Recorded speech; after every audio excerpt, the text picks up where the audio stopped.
End-of-life doulas, what do they do? We empower, serve, and educate the dying, their families, and friends. My name is Shanti Vani. The way I got into this work was through my mom, Helen Hardy. She, in her later years, she needed help because she had dementia and Alzheimer's disease. And I ended up moving in with her and taking care of her for the last couple of years of her life. This picture was towards the end. She had decided she was never going to put her teeth in again, and I decided not to fight with her about it. As you can see, she was very sweet soul and really quite a happy person. So, what do doulas do? We do non-medical care. We do support and advocacy work, practical, emotional, and spiritual. We are trained to deep listening and we provide grief support, among other things. Sometimes we educate the family and the client. We provide resources if there's something that they need and they need to find out where to get it. We help with advanced directives and advanced care planning. Sometimes we attend bedside vigil and also support the family in doing that. We help also think about body disposition options. Some of the benefits of doula care are greater comfort for the dying, continuity of care as we do things to weave throughout the different aspects of a person's life. We help reduce stress and give greater peace of mind. And sometimes we participate in ritual and ceremony. Life review is a helpful thing to do as one is nearing the end. Sometimes it's just really good to tell your story and remember, key events and people in your life. And it helps to acknowledge your value as a human being and what your life has been. So we can provide a comfort that can only happen through life review. And that can lead to a legacy project, which can include stories in writing or photos, videos, music, fabric arts. There's just no end to the variety of ways that you can do a legacy project. But it's a way to remember the person and to express things about their life. It could be a garden, it could be any number of things. And it's a way to carry on the memory of the person. It can be very comforting. And the ethical will more is about your beliefs and your values and sharing lessons in life that you've learned. You can look at your life story and what was interesting to you, your philosophy, different life events, and you can share those with the people around you. And honestly, you can share, any regrets that you might have had that you want to talk about. It's okay, we're all human. Um, and you can voice your hopes for future generations, or for the world. So, an ethical will is a very interesting document. So, advanced directives include your living will, which states what you do want to have happen if you're not, if you're in a terminal condition and two doctors agree that there is nothing they can do to keep you alive. So it tells whether you want to be on life support or not, and feeding tubes, things like that. The do not resuscitate, the DNR, is if your heart stops and your breathing stops, in other words, if you die, it tells everyone not to try to bring you back with CPR.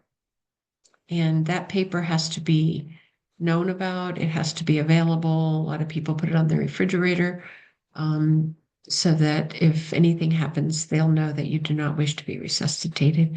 And your healthcare surrogate is very important. That's a person who's going to make the decisions for you when you can't decide for yourself. And it could happen anytime through an accident or an illness. It's always good to have a backup surrogate too, so that if the person can't do it or needs somebody else to take over, it's good to have two people at least on that. And advanced care planning takes it some steps further. It's, more about the meaningful conversations, focusing on what your wishes are for your end of life care, what your preferences are. Um, and these are good conversations to have. And for us, practical support, we as doulas, we can help to manage your final days, to sort of navigate through it and think of things that, um, that you need to do to prepare. Um, we have checklists of details about practicality that can really make life easier for the people who are with you. And also having a doula can minimize the expenses. You may end up with some very high prices at a funeral home, whereas, we may be able to help you figure out what you do and don't want. And the emotional support that we provide. You can express your feelings honestly. If family members need some support and help, they can get it free of judgment and criticism. You want to feel safe in such a vulnerable time. And a doula is somebody who's outside of the family circle. Sometimes there's drama and challenges that go on in a family, and the doula comes in without all of that baggage. This is a photo of my mom with her Alzheimer's. She was uh, trying to put two shoes on the same foot. So I just kind of hung out with her and took it easy about it, didn't try to rush her. But eventually we got to take our walk. The spiritual side, each person has their own different spiritual life. So we just tune into what your unique needs are, um, supporting our clients on their own terms without any presuppositions about it. And again, the deep active listening is a very cool thing. We just ask open-ended questions. You can participate if you want, or just be quiet if you want. For your thoughts and your feelings, those are yours. But if you wish to express yourself, we are there to listen with compassion. This is my daughter, Naomi. She is one of my greatest teachers in life. I guess the loss of Naomi in 2015 was the biggest loss that I've ever had to go through, and I've had many. She was dynamic and lovable and loving and beautiful, but she also had a very big struggle with addiction and depression. And her struggle was around death and grief and loss. When people she loved died, she just did not do well. So she struggled for many years. She died at the age of 38 in February of 2015. And a while after she died, Naomi popped up on inviting me to play Words with Friends. And I was like, oh no. I was just kind of shocked to see her impish little face there inviting me to play. It says Naomi C accepts challenges. So after a while, though, the shock of seeing that subsided, as everything tends to, and began to see it with more of a sense of humor. This is a photo of me holding hands with my dad as he was dying in hospice. And I just want to say that acceptance of death is critical. It's really important if we can learn to accept the fact that we are all going to die. And, we don't know the details, when or how, but we do have to be ready. If we're ready or accepting, it helps lessen the suffering and the anxiety around loss. So also just being able to voice your fears helps to let them go. So as a doula, I really enjoy helping people to navigate the journey. Doulas naturally love to serve. We do. Otherwise, we wouldn't be in this business. Life is a mystery and it's unfolding every minute. So we kind of have to be ready for anything in this life.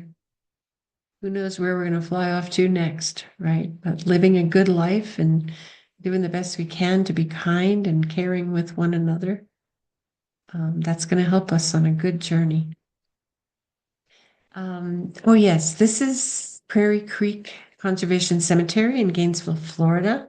This photo is from inside of a grave. All of the graves there are dug by hand, and bodies are laid to rest either in a shroud or cardboard box or a pine box.